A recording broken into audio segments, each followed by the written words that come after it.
नमस्ते दोस्तों। आज हम एनसीईआरटी की किताब में से पाठ संख्या 11 जब सिनेमा ने बोलना सीखा, कक्षा 8वीं पाठ के अभ्यास के प्रश्न उत्तर करेंगे, शब्दार्थ करेंगे और पाठ का सार करेंगे। तो आइए वीडियो को शुरू करते हैं। कठिन शब्दों के अर्थ हैं।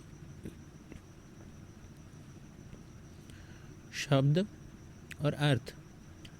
संजीव, संजीव कहते हैं जिंदा को, जिसमें जान हो। इंसान, इंसान कहते हैं मानव को। सवाक, सवाक का मतलब होता है बोलती हुई।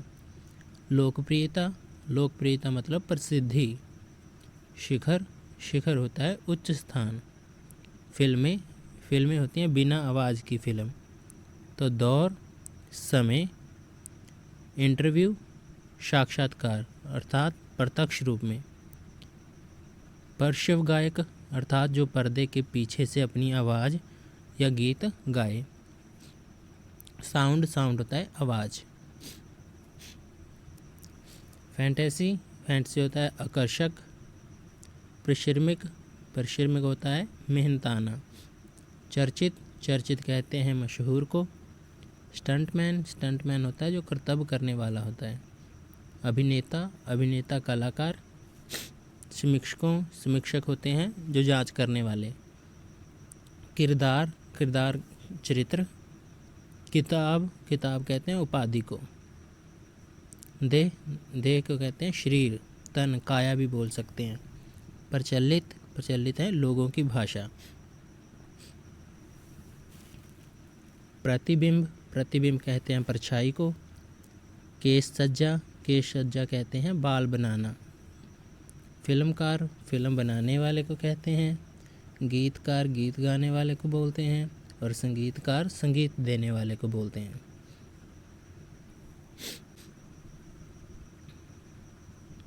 पाठ का सार। जब सिनेमा ने बोलना सीखा, पाठ का सार। आलम आरा पहली सवाक फिल्म है। सवाक का मतलब होता है बोलती हुई फिल्म। ये फिल्म 14 मार्च 1931 को बनी।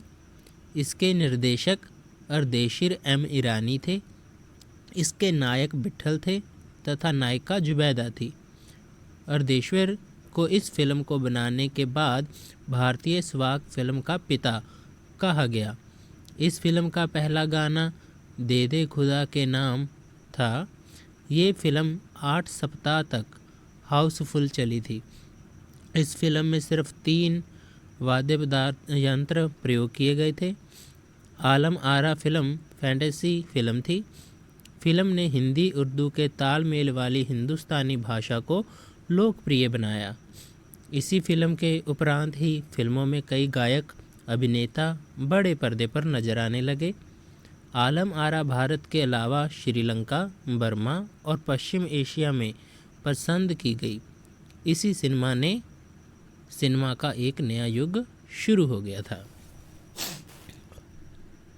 आलम आरा पहली स्वाक फिल्म थी अर्थात पहली बोलती हुई फिल्म थी। ये 14 मार्च 1931 को बनी थी। इसके जो निर्देशक थे वो एम ईरानी थे।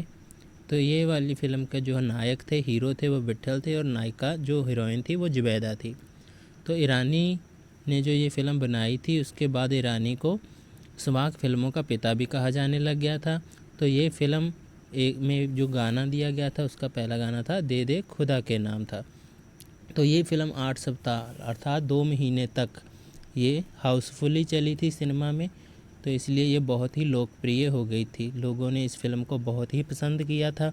तो इसमें 3 वाद्य यंत्र भी प्रयोग किए गए थे, एक तबला, एक हारमोनियम और एक वायलिन।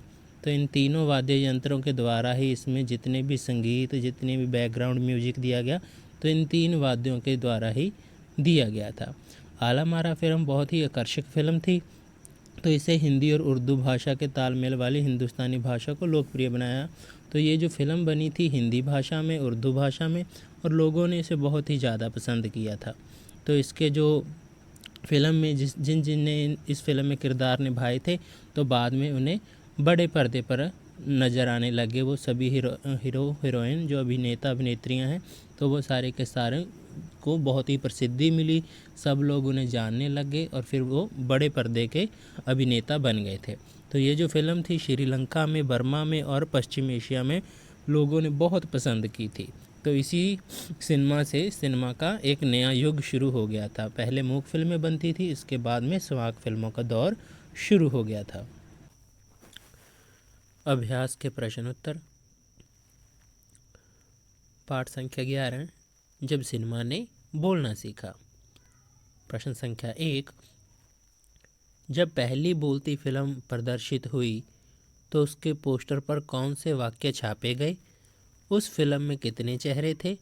स्पष्ट कीजिए। उत्तर है, जब पहली बोलती फिल्म प्रदर्शित हुई तो उसके पोस्टरों पर छापा गया था, वह सभी संजीव हैं, सांस ले रहे हैं, 100% बोल रहे हैं, 78 मुर्दा इंसान जिंदा हो गए, उनको बोलते बातें करते देखो। उस फिल्म में 78 चेहरे थे, अर्थात उस फिल्म आलम आरा में 78 कलाकार काम कर रहे थे। जो पहली फिल्म बनी थी बोलती फिल्म, तो उस फिल्म के पोस्टर पर लिखा हुआ था कि ये सारे संजीव हैं, अर्थात जिन उनमें जान है और ये सांस ले रहे हैं, और 100%, 100% का मतलब होता है 100% बोल रहे हैं। 78 इंसान जिंदा हो गए, अर्थात जो 78 कलाकार उस फिल्म में काम कर रहे थे वो सभी आपस में बातें कर रहे हैं। तो पहले मूक फिल्मों का ज़माना था जो बोलती नहीं थी, अर्थात जिसकी आवाज़ नहीं थी, तो वो फिल्मों में कोई भी बोलता नहीं था, इसलिए ऐसे ही लगता था जैसे मुर्दा है। तो जब ये पहली बोलती फिल्म बनी तो इसमें जितने 78 कलाकार थे, तो उन्होंने 78 कलाकारों ने जो काम किया है तो वो सभी के सभी आपस में बातें करते हैं, तो उनको देखो। तो ऐसा कहा था। इस फिल्म में लगभग 78 जो कलाकार थे वो काम कर रहे थे। तो फिल्म का नाम था आलम आरा। प्रश्न संख्या 2, पहला बोलता सिनेमा बनाने के लिए फिल्मकार अर्देशिर एम ईरानी को प्रेरणा कहाँ से मिली? उन्होंने आलम आरा फिल्म के लिए आधार कहाँ से लिया? विचार व्यक्त कीजिए। तो जो पहली फिल्म बनाई थी ईरानी जी ने, उससे उनको प्रेरणा कहाँ से मिली थी उसके बारे में पूछ रहे हैं। तो आइए उत्तर करते हैं। तो उत्तर है, पहला बोलता सिनेमा बनाने के लिए फिल्मकार अर्देशिर एम ईरानी को प्रेरणा हॉलीवुड की एक बोलती फिल्म देखकर मिली। इस फिल्म का नाम शोबॉट था। स्वाक फिल्म आलम आरा बनाने के लिए पारसी रंगमंच के नाटक को आधार बनाकर पटकथा तैयार की गई। उसके गीतों को भी इस फिल्म में ज्यों का त्यों रखा गया। तो जो पहली फिल्म बनी थी तो आलम आरा, उसके जो निर्देशक थे, फिल्म बनाने वाले थे, अर्देशिर एम ईरानी थे। उन्होंने हॉलीवुड की एक फ़िल्म देखी थी शोबॉट, जिससे उन्हें प्रेरणा मिली कि वो भी बोलती हुई फिल्में बनाएंगे। तो उन्होंने पहली फ़िल्म बनाई आलम आरा। तो ये जो शोबॉट फिल्म देखी थी उन्होंने, तो वो 1929 में देखी थी, और उन्होंने जो पहली फ़िल्म बनाई थी और जो बनकर तैयार हो गई थी वो 1931 में, 14 मार्च 1931 में बनकर तैयार हो गई थी। तो इसीलिए जो शोबॉट उन्होंने फ़िल्म देखी थी उसके से प्रेरणा लेकर उन्होंने आलम आरा जो फिल्म बनाई है वो पारसी रंगमंच के नाटक को आधार बनाकर बनाई थी, और वहाँ की जो पटकथा थी तो वो तैयार की गई। उसके गीतों को भी ज्यों का त्यों ही अपनी फिल्म में उन्होंने प्रयोग में किया था। प्रश्न संख्या 3, विट्ठल का चयन आलम आरा फिल्म के नायक के रूप हुआ, लेकिन उन्हें हटाया क्यों गया? विट्ठल ने पुनः नायक होने के लिए क्या किया? विचार प्रकट कीजिए। तो जो आलम आरा फिल्म थी उसका हीरो था, जो अभिनेता था वो विट्ठल था। तो विट्ठल का चयन हो गया था आलम आरा फिल्म के नायक के तौर पर, हीरो के तौर पर उसे चलती फिल्म में से हटा भी दिया गया था। लेकिन दोबारा विट्ठल ने हीरो बनने के लिए क्या किया था उसके बारे में आपने बताना है। तो उत्तर है, जिस समय आलम आरा फिल्म बनने वाली भी उस समय विट्ठल प्रसिद्ध अभिनेता के रूप में जाने जाते थे। उनका चयन फिल्म के नायक के लिए कर लिया गया था, पर उन्हें उर्दू बोलने में परेशानी होती थी, इसीलिए उन्हें हटाया गया। विट्ठल ने पुनः नायक बनने के लिए मुकदमा कर दिया। तत्कालीन सुप्रसिद्ध वकील मोहम्मद अली जिन्ना ने उनका मुकदमा लड़ा। इस मुकदमे में विट्ठल जीत गए और वह फिल्म के नायक पुनः बने। जो आलम आरा फिल्म थी पहली बनी, जो संवाक फिल्म थी, तो उसमें जो अभिनेता थे वो विट्ठल थे। विट्ठल मूक फिल्मों के भी अभिनेता रह चुके थे, बहुत प्रसिद्ध अभिनेता थे। इसी कारण उनको आलम आरा के लिए नायक के रूप में, हीरो के रूप में उन्हें चुना गया था। लेकिन उन्हें उर्दू बोलने में परेशानी आती थी। फिल्म हिंदी और उर्दू की भाषा में बन रही थी, तो उर्दू उन्हें बोलने में परेशानी आती थी। इसी कारण उन्हें हटा दिया गया हीरो के पद से, तो हीरो महबूब को बना लिया गया था। लेकिन जो विट्ठल था उसने मुकदमा कर दिया, तो उसका जो केस था वो वकील मोहम्मद अली जिन्ना ने लड़ा था और वो मुकदमा था वो जीत गए। उसके बाद में फिर विट्ठल ही उस फिल्म के पहले अभिनेता बने थे। प्रश्न संख्या 4, पहली स्वाक फिल्म के निर्माता निर्देशक अर्देशीर को जब सम्मानित किया गया तब सम्मानकर्ताओं ने उनके लिए क्या कहा था? अर्देशीर ने क्या कहा और इस प्रसंग में लेखक ने क्या टिप्पणी की है?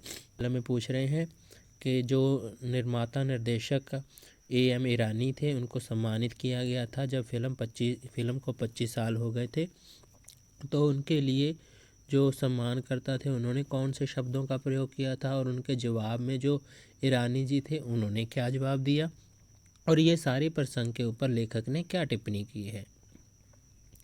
तो उत्तर है, पहली स्वाक फिल्म के निर्माता निर्देशक अर्देशीर को जब सम्मानित किया गया तब सम्मानकर्ताओं ने उन्हें भारतीय स्वाक फिल्मों का पिता कहकर उनका सम्मान किया। इस अवसर पर निर्देशक ने कहा, मुझे इतना बड़ा सम्मान देने की आवश्यकता नहीं है, मैंने तो देश के लिए अपने हिस्से का जरूरी योगदान दिया है। इस प्रसंग में लेखक ने टिप्पणी करते हुए कहा कि वह अत्यंत विनम्र व्यक्ति थे। वह उस संवाक सिनेमा के जनक थे जिनकी उपलब्धि को भारतीय सिनेमा ने जनक फाल्के को भी अपनाना पड़ा, क्योंकि वहाँ से सिनेमा का एक नया युग शुरू हो गया था।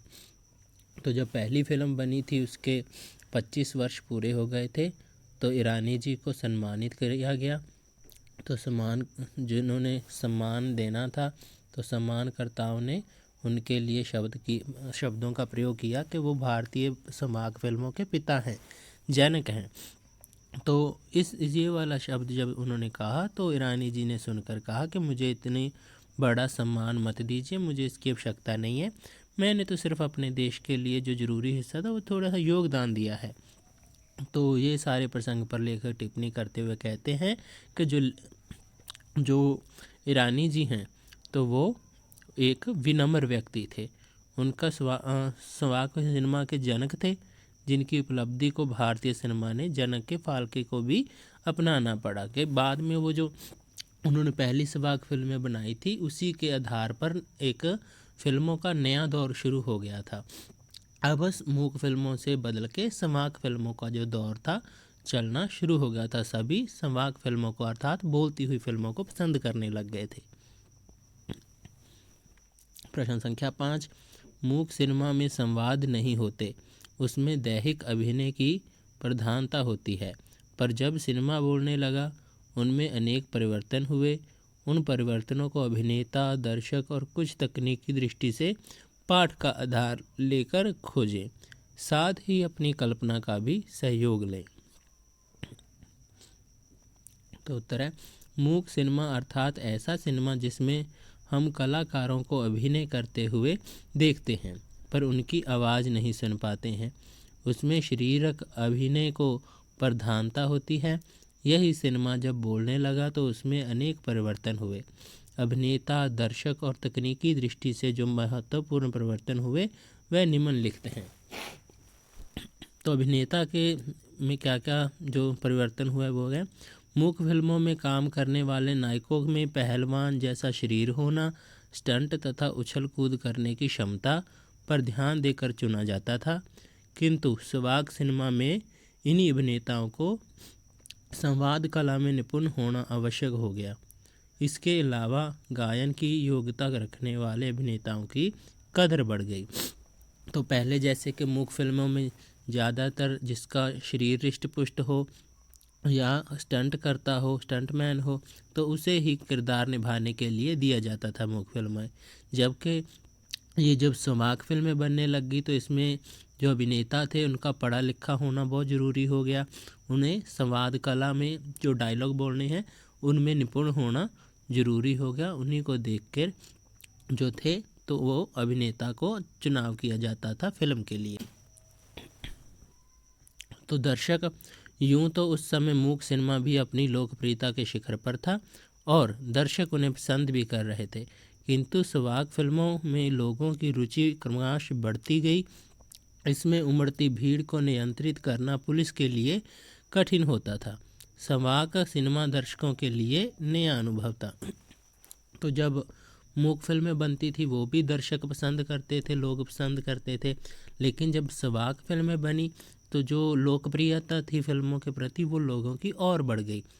तो पाठ में भी बताया गया है कि जब ये फिल्म बनी थी तब लगभग 8 सप्ताह तक ये सिनेमा में हाउसफुल चली थी और लोगों की भीड़ इतनी इकट्ठी हो जाती थी कि पुलिस वालों से वश में ही नहीं रहते थे। पुलिस वालों का नियंत्रण ही इन पर नहीं रहता था। तो इसीलिए इससे पता चलता है कि दर्शकों में भी काफ़ी सिनेमा के प्रति अनुभव और जो लगाव था वो बड़ा है। तकनीकी दृष्टि, सिनेमा के सुवाक होने से उसके तकनीकी स्वरूप में भी पर्याप्त परिवर्तन आ गया। पहले शूटिंग जहां दिन में ही पूरी कर ली जाती थी वहीं अब रात में भी शूटिंग होने लगी। सिनेमा में आवाज़ ना होना अलग प्रभाव छोड़ता था। हिंदी उर्दू में मेल वाली हिंदुस्तानी भाषा की लोकप्रियता बढ़ी। वाद्य यंत्रों और गीत संगीत का प्रयोग भी बढ़ गया।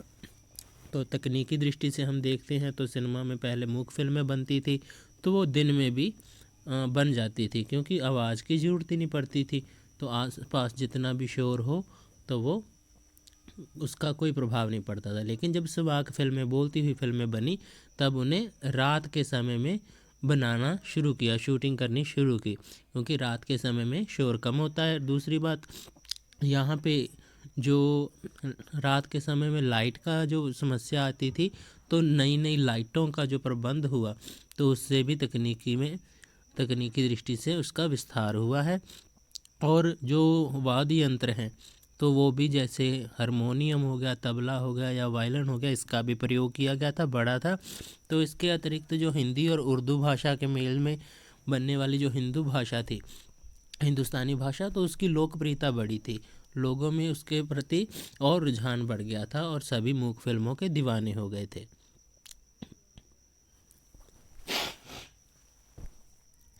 प्रश्न संख्या 6, डब फिल्में किसे कहते हैं? कभी कभी डब फिल्मों में अभिनेता के मुंह खोलने और आवाज़ में अंतर आ जाता है, इसका कारण क्या हो सकता है? तो उत्तर है, कभी कभी संवाद सिनेमा में अभिनय करने वाले अभिनेता और अभिनेत्रियां संवाद बोलते तो हैं पर उनकी अपनी आवाज़ नहीं होती है, अर्थात वह किसी और के बोले संवाद पर अभिनय करते हैं। ऐसी फिल्में डब फिल्में कहलाती हैं। कभी कभी फिल्मों में अभिनेता के मुंह खोलने पर और आवाज़ में अंतर आ जाता है। इसका कारण ये है कि अभिनय और संवाद संयोजन में कमी, संयोजकर्ता का पूरी तरह दक्ष ना होना, डब आवाज़ तथा अभिनय करने वाले के मुंह खोलने बंद करने की असमान गति तथा अभिनेता की तालमेल बिठाने की असफलता के कारण ऐसा हो जाता है। तो जब भी हम देखते हैं कि कोई ऐसी फिल्म है, डब फिल्म बनी हुई है, जिसे एक भाषा से दूसरी भाषा में अनुवाद किया जाता है, तब कभी जो लिपसिंग होती है वो वाली लिपसिंग और जो आवाज़ होती है वो मैच नहीं कर रही होती, आपस में मिल नहीं रही होती। तो इसीलिए वो कह रहे हैं कि ये वाली गलती का कारण क्या हो सकता है। इसका एक कारण तो यही है, या तो तकनीकी कारण की वजह से ये हो सकता है। इसके अतिरिक्त जो फिल्मों के अभिनेता होते हैं उनमें टैलेंट की कमी होती है, तो जो आवाज़ दे रहे होते हैं वो पूरा ध्यान नहीं दे पाते अपने ऊपर, या जब भी जितनी भी गति से लिप्स हिल रहे हैं या आवाज़ आ रही है तो उस पर ध्यान देना ज़रूरी है, जिसके कारण ये छोटी छोटी जो कारण हैं इन्हीं की वजह से जो हमारी आवाज़ में और मुंह खोलने में अंतर दिखता है। तो ये एक रुकावट है फिल्मी युग में। प्रश्न संख्या 7, मूक फिल्म देखने का एक उपाय ये है कि आप टेलीविज़न की आवाज़ बंद करके फिल्म देखें, उसकी कहानी को समझने का प्रयास करें और अनुमान लगाएं कि फिल्म में संवाद और दृश्य की हिस्सेदारी कितनी है। टेलीविज़न की आवाज़ें बंद करके हम जब फिल्म देखते हैं और कहानी का अनुमान लगाते हैं तो पाते हैं कि संवाद और दृश्य एक दूसरे के बिना अधूरे से लगते हैं। संवाद के अभाव में फिल्म की कहानी समझ पाना कितना कठिन लगता है। वास्तव में संवाद और दृश्य एक दूसरे के पूरक बनकर दृश्य या फिल्म को मनोरंजक बनाते हैं। इससे दर्शकों की एकता एवं एकाग्रता भी फिल्म में बनी रहती है। दृश्यों में संवाद की आवश्यकता के कारण ही मूक सिनेमा की लोकप्रियता के युग में भी संवाद फिल्में इतनी लोकप्रिय हुई कि दर्शकों की भीड़ को संभालना मुश्किल हो गया। तो जब हम टेलीविज़न बंद कर देते हैं, अगर फिल्म देखें तो अगर सिर्फ आवाज़ सुने तो भी हमें इतनी अच्छे से समझ नहीं आती कहानी। अगर हम केवल दृश्य देखें तो भी हम बिना आवाज़ के उस दृश्य की कहानी को समझ पाने में अक्षम हैं, अर्थात हमें समझ आने में मुश्किल आएगी। तो इसीलिए हम कह सकते हैं जो आवाज़ है अर्थात संवाद डायलॉग है और दृश्य है जो तस्वीर है वो एक दूसरे के बिना अधूरे से लगते हैं। दोनों के बिना फिल्म अच्छी नहीं लगेगी। इसलिए दोनों ही एक दूसरे के पूरक हैं, जो कि जो दृश्य हैं और संवाद हैं दोनों ही फिल्म को मनोरंजक बनाते हैं। दोनों की ही ज़रूरत है, जिसके कारण जो दर्शक हैं उनकी एकाग्रता फिल्म में बनी रहती है। तो इसीलिए संवाद और दृश्यों का दोनों का होना फिल्म में बहुत ही ज़रूरी है। क्योंकि जो मूक फिल्में बनती थी तो उसमें केवल दृश्य ही थे, संवाद नहीं था। इसके कारण फिर भी जब संवाद फिल्में बनी तो उनकी लोकप्रियता बढ़ गई। तो लोगों की इतनी भीड़ इकट्ठी हो जाती थी सिनेमा के आगे जो पुलिस को संभालने में बहुत मुश्किल आती थी। वीडियो देखने के लिए आपका धन्यवाद। हमारे YouTube चैनल को सपोर्ट करें। हमारे YouTube चैनल का नाम है हिंदी विद राधेश्याम। तो बहुत बहुत धन्यवाद।